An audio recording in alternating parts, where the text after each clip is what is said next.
Зифа Басырова исемендәге район мәдәният йортында безнең әле алтын чак район конкурс фестиваленең сойлап алу туры үтте.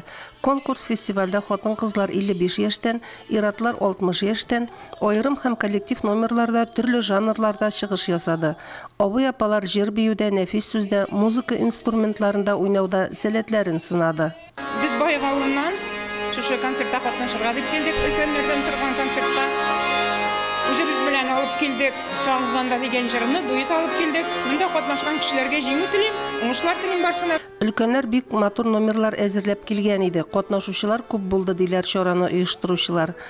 Сайдан килдем, кыркаем, яшьтән үпилгән, дәртләнеп киләм. Сойлап алу турын уңышлы үткән үзешчәннәр февральдә финал концертында чыгыш ясаячак. Барлык катнашучыларга һәм җиңүчеләргә Зифа Басырова исемендәге район мәдәният йортының дипломнары һәм истәлекле бүләкләр тапшырылачак. Мөнира Арсланова, Динар Нуретдинов, Мөслим телевидениесе.